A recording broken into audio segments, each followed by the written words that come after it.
The rise of the machines is just around the corner. Robot technology is moving into a whole new world. It is the stuff of science fiction. But should we fear the robot of the future? Or welcome innovation designed to make life easier for us all?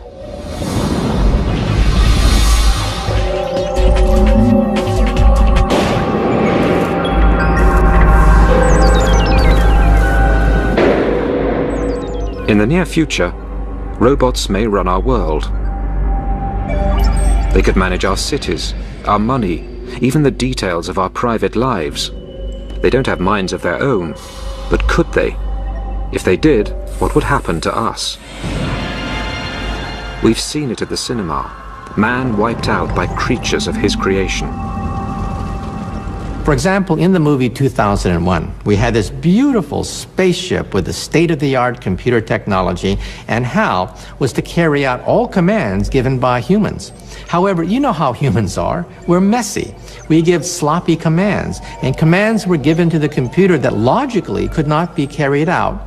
And so the robot said, well, if the humans give me orders which cannot be carried out, the only logical way to carry out these ridiculous commands is to eliminate the humans. And that's precisely what the robot did. That's the problem with robots. No common sense. Man's innate ability to think, decide, and act has not always served the human race well. But wouldn't a world run by robots be worse? Much worse. If there's an earthquake, all of a sudden we have a shutting down of the water supplies. And the robot will say, well, we must take care of all the fires that are breaking out. It'll divert all the water to taking care of the fires. And at that point, there's going to be a massive dislocation in the water supply inside a city. And the robot will simply not know which catastrophe is more important than another catastrophe. But such scare stories aren't slowing down robot research. In Japan, scientists are competing to recreate the human race in metal, plastic, and silicon.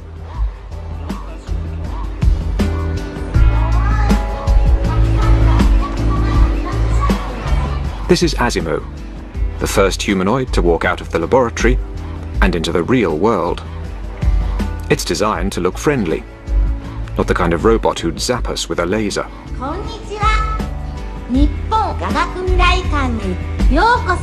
Every step Asimo takes has to be pre-planned, and its batteries only last for an hour. But it's taken nearly 20 years to get this machine up and walking. Masato Hirose was the project's chief engineer. It's our dream to come up with a robot that could be useful in people's everyday lives. I am 46 now, and it would be nice if I could make Asimo into the kind of robot I could use myself in the next 10 years, by the time I'm 55. Asimo's predecessor started off as just a pair of legs. Even so, he was a top-secret project. Scientists didn't want anybody to see their progress or witness their failures. This robot, built in 1986, could only walk in a straight line and needed nearly 20 seconds to take a single step. Picking up the pace was a huge challenge. To walk upright, a person uses 200 muscles, all controlled by the human brain. For a top-heavy robot to walk on two legs, its computer has to perform a constant balancing act. No matter how many times we tried to do this, it always fell over. We refined it day by day, over and over again, and finally got the robot to walk. Engineers spent years monitoring human body movements and then programming their robots to recreate them. It took 4 years to get the speed up to 1 kilometer an hour. It took another 2 years to get the robot to cope with slopes and stairs. Finally, in 1993, there'd been enough progress to attach the legs to something that looked like a body. P1 was almost 2 meters tall and weighed 180 kilos, twice the average weight for a man that size. But its successor, P2, was much lighter and more compact. The first time I saw Honda P2, I was impressed and amazed. It was walking without wires, Everything was self-contained, onboard computers, onboard batteries. So it was impressive on that level, but also just because Honda was able to keep it a secret for 10 years. This is the latest model to emerge from the lab, and is a sign of what may one day be in our homes.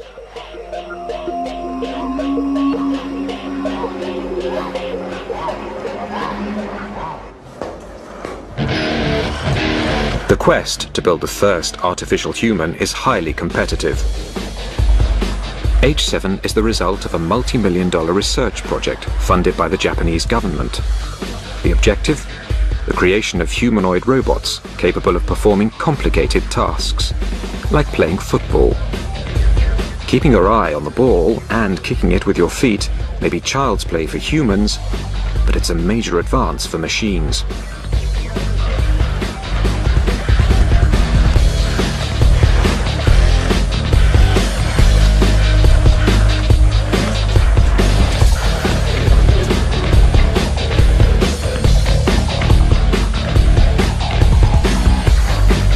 James Kuffner developed much of H7's software.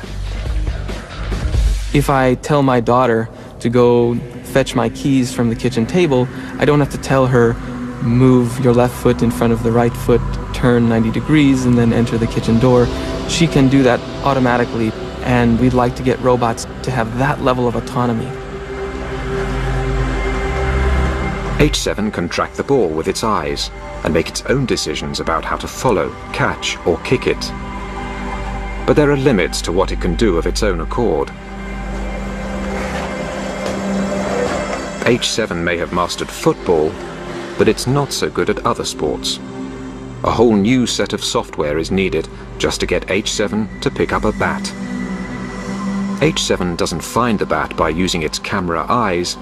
Instead, every movement is planned in advance and written into its software. H7 is no use if the bat is put in a different place.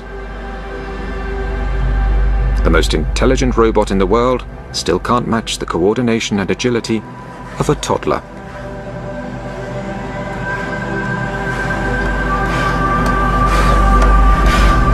The software that I wrote for H7 took over 5 years to develop and over 100,000 lines of code. And that involved getting the robot to move, pick up an object and put it from location A to location B. It didn't include object recognition, speech recognition, other kinds of sensing like computer vision functions.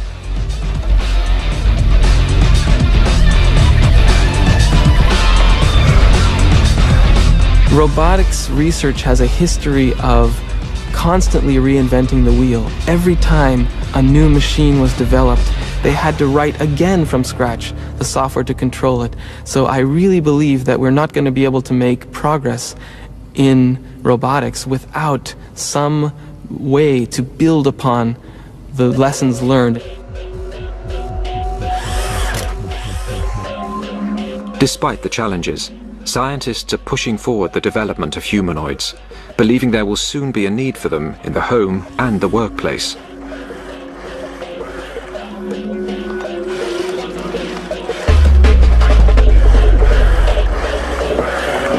If you take a look at the Japanese population, it is aging rapidly. Labor is extremely expensive. In the United States, because we have a large immigrant population, cheap labor is not such a big problem. Why be satisfied with a mechanical maid or butler when you can get a real maid or a real butler? But in Japan, mechanical servants have a bright future, and not just in the home. Which is why the Japanese government is funding the development of industrial robots. HRP-1 is a remote-controlled robot. In the future, versions of this robot could replace human workers on construction sites. HRP-2 is designed to help people with heavy manual work.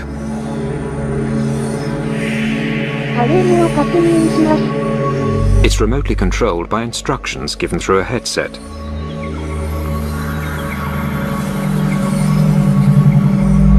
Creating a robotic workforce could be big business, a real boost to Japan's economy.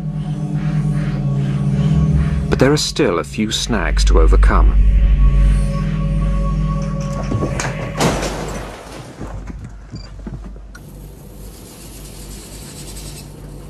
Staying upright is a delicate balancing act. Humans who have 10 billion neurons in their brain have spent over 2 million years learning how to do it.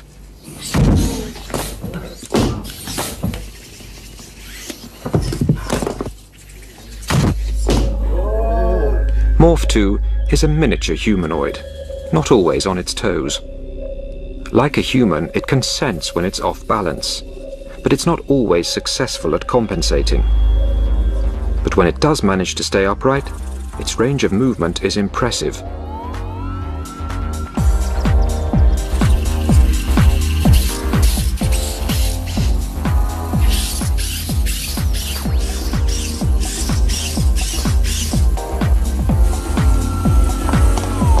A whole new meaning to agility tests. This is Morph 3. Its incredible flexibility is made possible by 26 joints, all coordinated by 133 sensors and gyroscopes, which detect changes in pressure and position. But they can't process all that information as quickly as humans, which is one reason they fall over so often.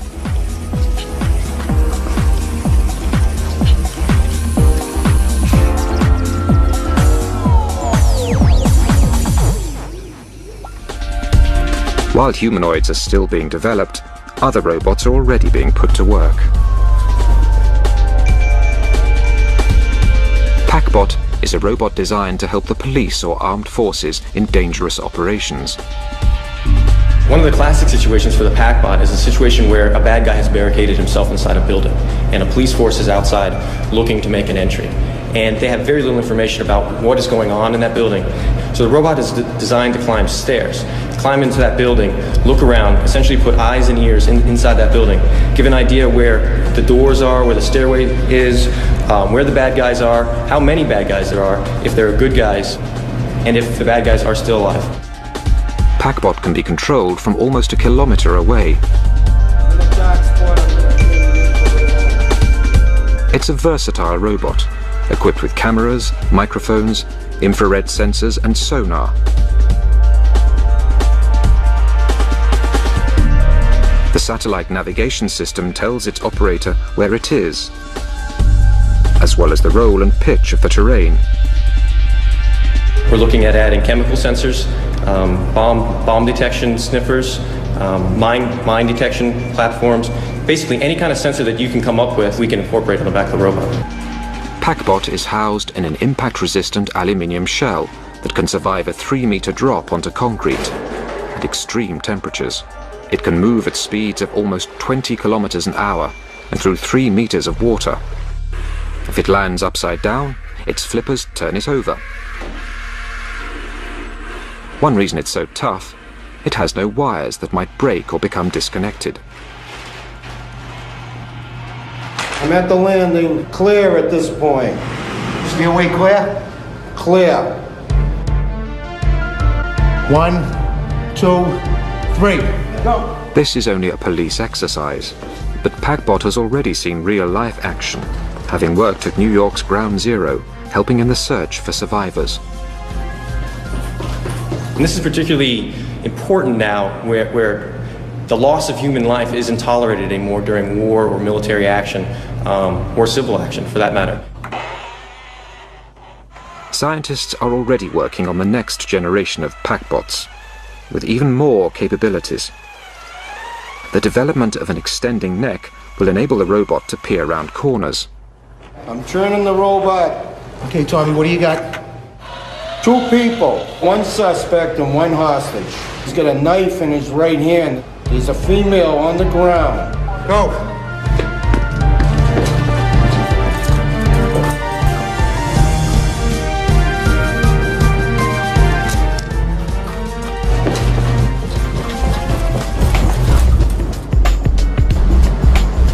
At the moment, PackBot works alone.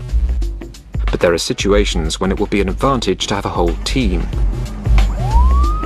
This is becoming possible with new technology called Swarm. This group of little robots works cooperatively. At the moment, they are playing Follow My Leader. The inspiration for their software, the behavior of ants and bees. In nature, 20 million individuals in some of the larger societies of ants all come together and work for a common goal. And they don't have cell phones, they don't have internet, they don't have GPS, but yet they're able to work together collectively and to do complex things like map their environment, form paths, carry food around, communicate information to their nestmates, things like that. So we're trying to get some of that intelligence into robots. Swarm bots can talk to each other without human control. Follow My Leader makes communication easy, especially underground where radio links don't work. The swarm can pass messages through each other until they reach the surface. One robot can say, I need 5 robots to follow me, and 5 robots will run and compete to be the 5 that get to follow, and they'll follow this robot like a train.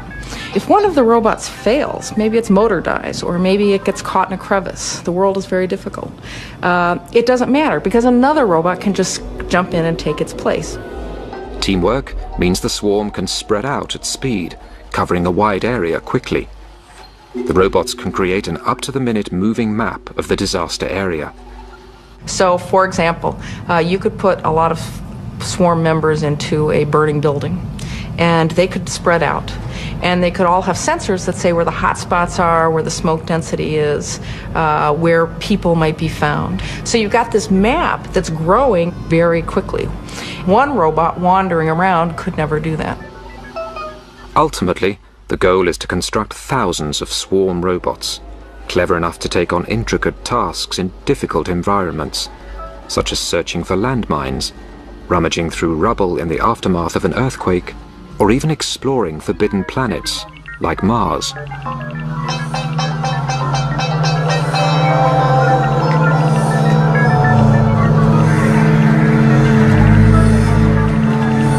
Another idea is that by having a large number of robots, they can all be relatively cheap. It's not so important if one of them breaks. So now, if you wanted to have a mission on Mars, for example, imagine dropping 1,000 robots. It doesn't matter if 80% of them fail when they're dropped. There's still 20% down there that are running around collecting information. Whereas if you just had one very expensive robot and it broke, the mission has failed. And with these uncomplaining automatons doing the dirty work, there's no risk to human life. Robots can withstand the stresses, the strain, the radiation, the deprivation that exists in outer space. They don't complain, they don't require life support, and they don't have to come back. But space research will have job opportunities for bigger robots too. Robonaut is a remote control robot developed by NASA to work outside a space station where there's danger from space debris and cosmic rays. Safe inside the space station, the astronaut wears a special visor and glove. When he turns his head, the robot's head turns too, and sends back video images of what it can see. When the astronaut moves his hand, the robot mimics the action. One advantage of humanoid robots is that they can work with tools and equipment designed for people to use. But if you don't live in a space station, you might want something a little bit friendlier around the house.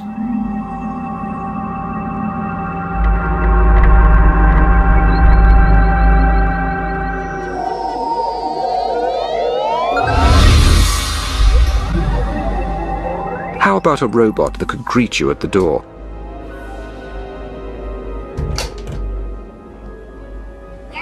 This is Papero, the first domestic robot, coming soon to a high street near you. Hello. 調子はどう? I'm fine, thank you. Yahoo! Papero stands for Partner Personal Robot. It's a PC on wheels. It could act as your personal secretary. It can take voice messages, send and receive email, even operate the TV. 6チャンネル. Hi, hi. Papero is programmed to respond to human requests. It recognizes 650 voice commands and speaks 3,000 phrases. It recognizes people by their faces and recalls facts about them, like their blood types and birth dates. You know when Papero is listening to you because its ears turn green.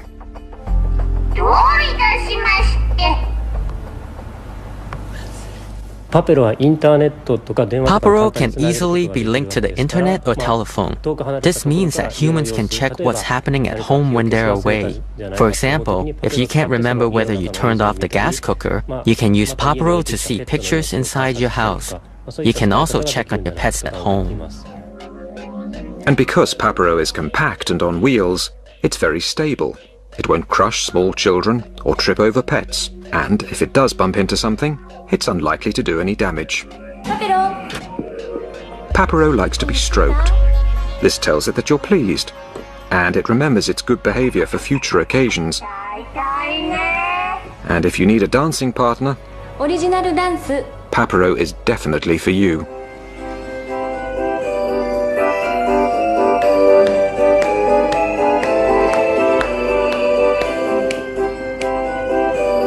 Papero can be as endearing or as irritating as a 2-year-old child.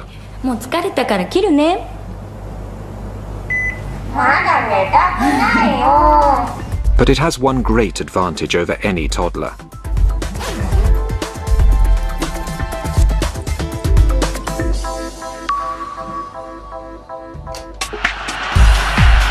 "20 years of research have gone into today's robots. But are they ready to join the workforce?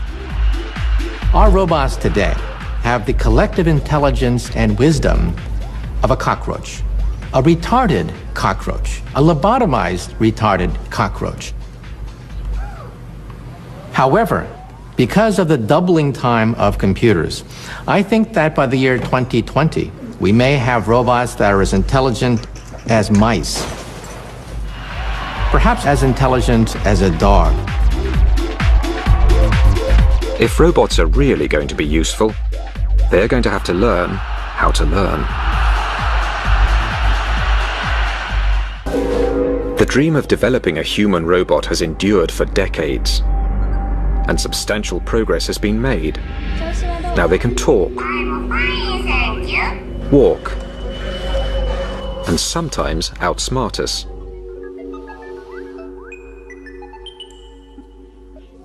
Playing chess against a grandmaster demands intellectual skill. But in 1997, the world's greatest chess player, Garry Kasparov, was beaten by a computer called Deep Blue. So, if they are so clever, why haven't we put them to work yet? The real problem, why we don't have mechanical maids and butlers, is the common sense problem. Things we take for granted are almost impossible to perform by robots. We know that water is wet. We know that strings can pull, strings cannot push. We know that when you die, you don't come back the next day. It would take experts centuries to program a robot to have the common sense of a 2-year-old. So now, robot designers in America are trying a different approach, getting them to learn. Cog is a robot that, like a baby, is learning through experience. Cog has several cameras. Through them it can see objects in wide angle or close up. It can track objects, sense and depict color. You see, robots can see. In fact, robots can see about 10 times better than you can see. But robots don't understand what they are seeing.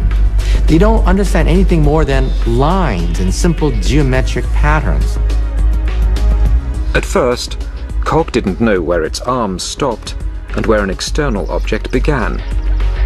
But by seeing and poking these toys, Cog is slowly learning the map of its own arm and how to distinguish a particular object from the background.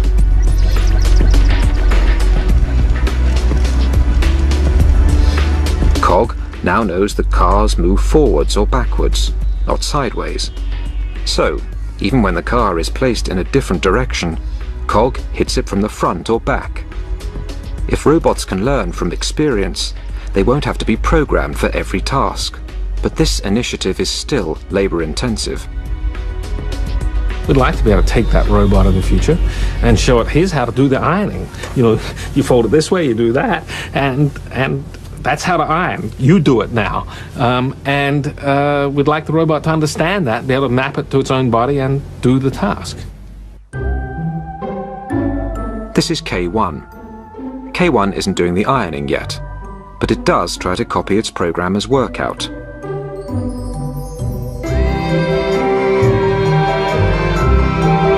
Judging by this performance, no one is going to let it loose on the ironing for some time. Copying is just the first stage of developing intelligence. If K1 is ever going to learn how to do the ironing, it will not only have to know how to hold the clothes and move the iron, it will also have to understand that the aim of the exercise is to get the clothes free from creases. To achieve this, K1's designer, Yasuo Kuniyoshi, sees a future where robots will grow up and learn alongside humans. This might sound like a science fiction story, but I'm talking about a very long term ahead, the far future. It can happen that newborn human babies are assigned partner robots from the beginning and then grow up together with a robot. A robot would learn its human partner's likes and dislikes and adapt its behavior accordingly. But that's a long way off for K1. After all that exercise, it's time to strip off and cool down.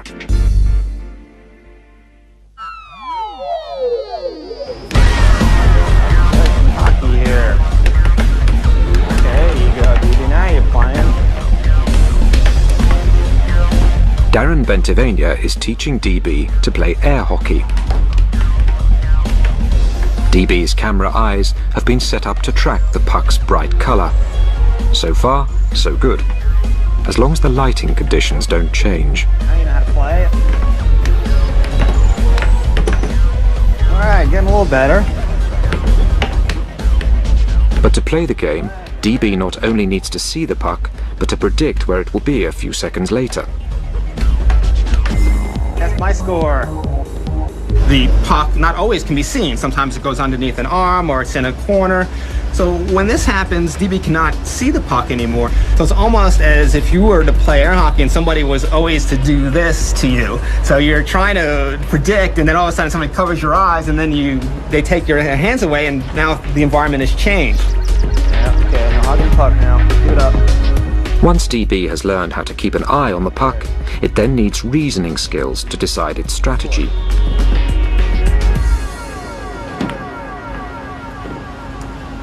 Having chosen its shot, DB needs the motor skills to execute it.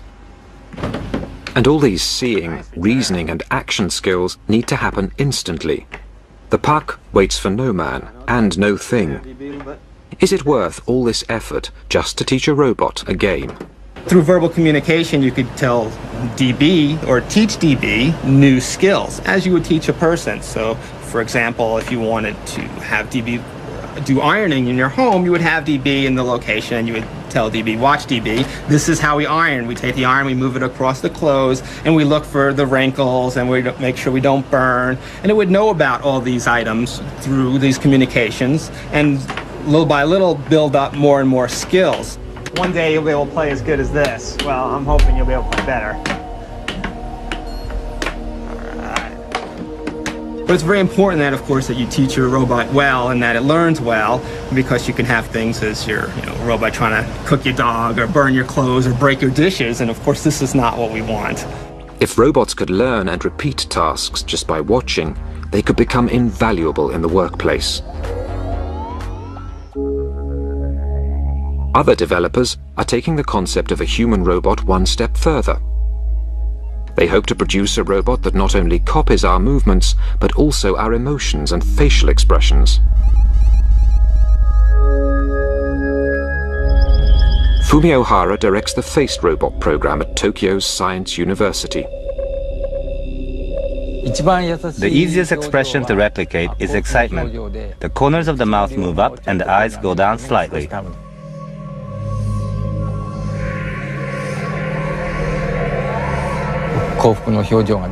But for surprise, the eyes get bigger and the mouth opens, like this.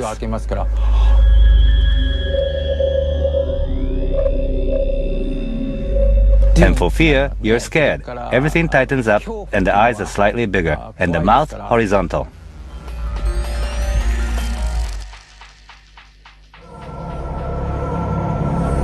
Not exactly a pretty face, but a functioning face, the first of its kind in the world.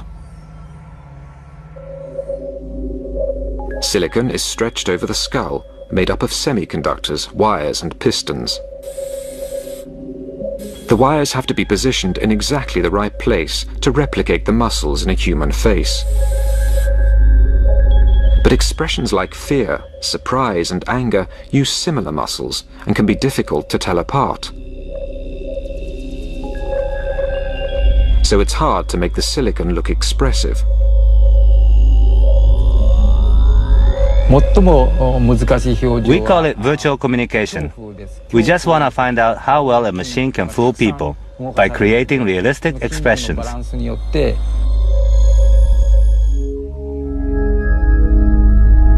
Hara believes that a great deal of communication is through facial expression alone. To communicate effectively with humans, robots will need to express feelings we can understand. With the help of tiny video cameras mounted behind the eyeballs, this robot can already read human faces and copy what it sees. It's programmed to recognize and recreate 6 emotions. But Hara wants to give the face a voice so the robot can not only look angry, but sound angry.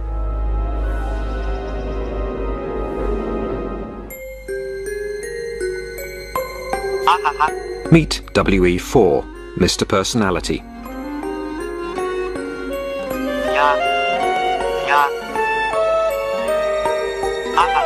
It really seems to enjoy tracking a red ball and doesn't like being ignored. It shows surprise when the scientist opens a bottle of vodka, but it does like the smell. WE4 can make expressions of disgust, fear, anger, surprise, sadness, and happiness.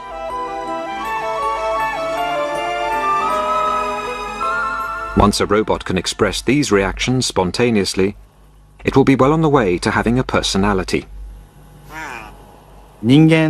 For successful communication, the key issue is compatibility. 2 incompatible people are not likely to become lovers or marry each other. The next step is to make each individual robot's personality harmonize with individual people.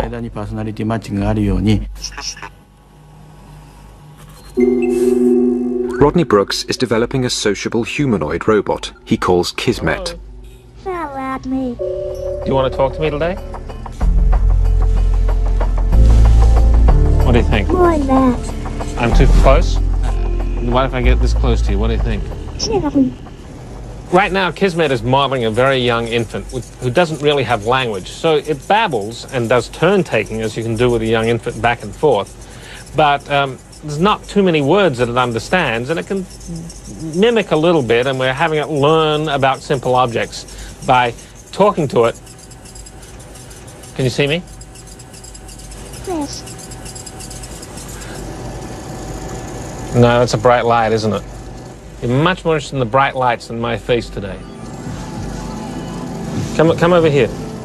Kismet engages with people through an expressive face-to-face interaction. Brooks was inspired by infant social development and psychology. Hero. Kismet has a bunch of different emotions, and it will react differently to the same stimulus depending on what emotional state it's in. Sad. So we never know from minute to minute or even day to day how it's going to interact with us. Then Ralph. Hello. Hello. Do you like me? Yes. Kismet was designed to react to social cues and learn from a human instructor. Kismet, say horsey. Say horsey. Horsey. Good robot. There you go. Yes. Yes. Yes, Kismet. 15 computers are involved in making Kismet either bored, lonely, stimulated, tired, talkative, or silent. It's still only a rudimentary personality, but robots are slowly becoming more and more like humans. Very smart robot, Kismet. I think we'll still want plenty of robots that don't have any emotions. My refrigerator works 24 hours a day, 7 days a week, and I don't want to feel sorry for it having to work so hard. But I think there may be some roles for emotions in robots that we want to interact with on an everyday basis, because it's a very intuitive way of us understanding what's going on. Robots are already in the workplace, and they may soon be in our homes. But what about more intimate, life-changing involvement?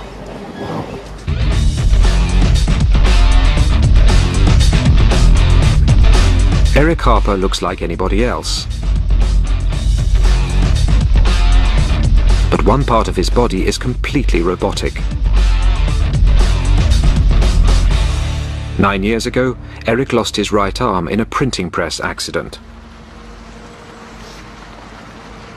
The day I lost my arm, I had been working late. The rest of the shift had gone home, and I jumped up onto the machine and actually fell in and was drawn into the machine, and then it shut down. My arm's stuck in the press, and day shift isn't going to come in till 5:30. So I have 4 hours to wait. Eric was eventually rescued, but most of his right arm had to be amputated. I was right-handed, and having lost my arm, it was like, oh, well, this is going to kill me? No. I'm going to go on. I'm going to do what I want to do. I have a life to live, and it's not going to stop me. The robotics in Eric's new arm are designed to respond naturally to his body movements. The arm consists of microprocessors, circuit boards, motors and gears. It weighs nearly 3 kilos. Electrodes in the socket receive electrical impulses from what's left of Eric's muscles.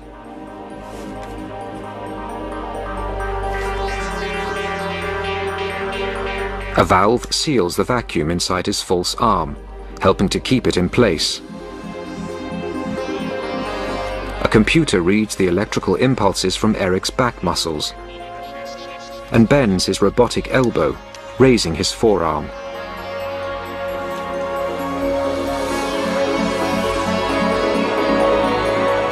Eric can make his hand close by flexing his biceps and open by flexing his triceps. Like all robots, we have to run on battery power, and I have to pop out a battery on the bottom just like this, and then get a new battery and put it back. Occasionally I'll get caught and I'll just run out of energy.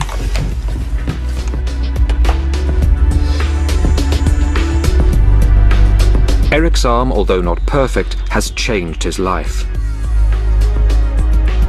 So will this technology one day be able to improve our brains as well as our bodies?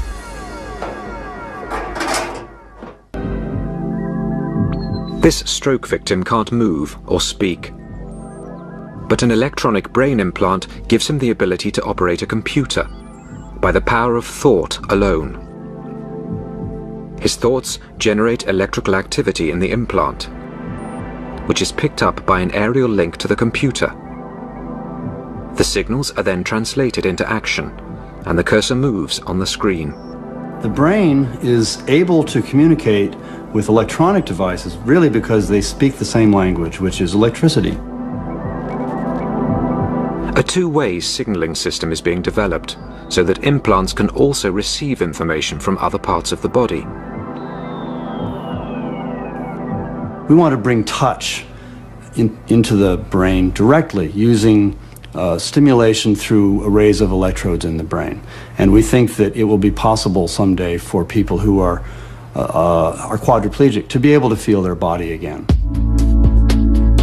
External brain stimulation is already being put to the test. This is the world's first radio-controlled rat.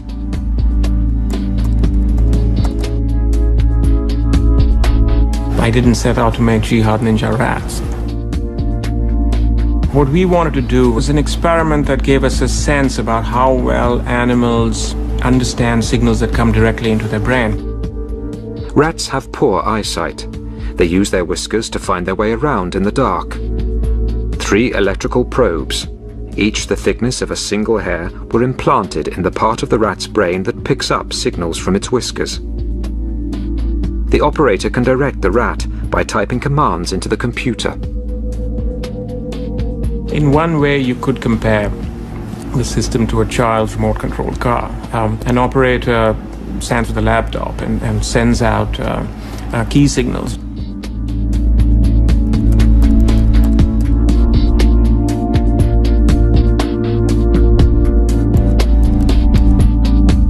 When the signals are turned off, the rat becomes confused until the next signal is given.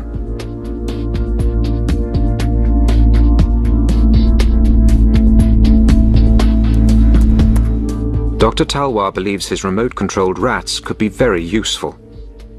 At the time we were doing the experiment, 9/11 happened in New York, and we were looking at these images on television, and it occurred to us that what we have in front of us could be a very cool technology to solve many of the search and rescue problems. Rats could be invaluable for search and rescue amongst wreckage, or for sniffing out hidden landmines.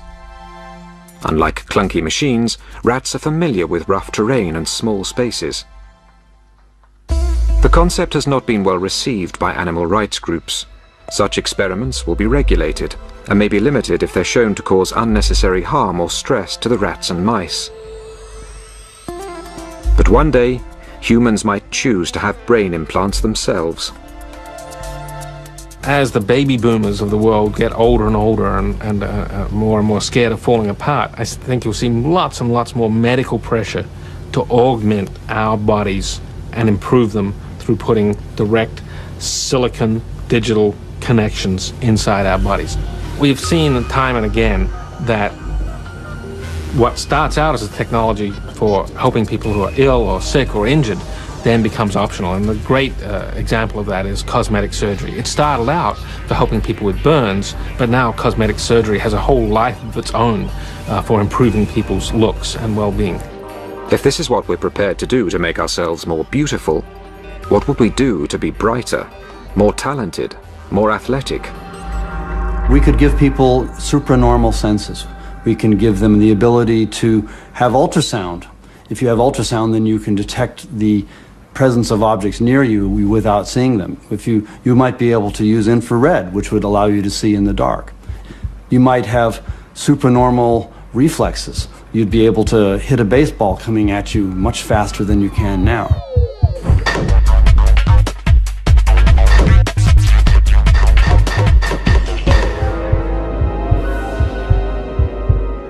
Once you have that, it's not very far to getting a wireless internet connection inside our head. So I fully expect 20 to 25 years from now, a lot of us, our grandchildren especially, will be walking around with wireless internet connections. And there will be robotic devices throughout our environment. Millions of chips will be embedded in our furniture, utensils and clothing. Like in a Disney movie, we'll talk to tea kettles and teacups, and we'll talk to our furniture. And instead of having a robot doctor, our robot doctor could very well be our clothing, for example, with chips in it. Our clothing will monitor our health, our heartbeat, monitor our bodily fluids, and in case of an accident, our clothing will alert the authorities and download our entire medical history before the ambulance arrives. The rise of machines could be just around the corner. And this may be a source of hope, not fear, because the robots running our lives are unlikely to be the metal and silicon creations of science fiction. They'll be part of us. The future of robots is us, and us will be the robots. The combination of person and robotic technology is going to be far better than any pure robot that we can build. Our new robo-beings. A collaboration of man and machine, flesh and technology. Not Homo sapiens, but Robo-sapiens. United in structure, brain, heart, and soul.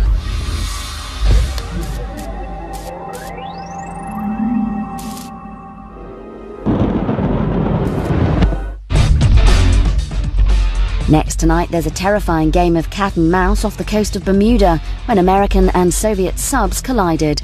Nuclear sharks after the break.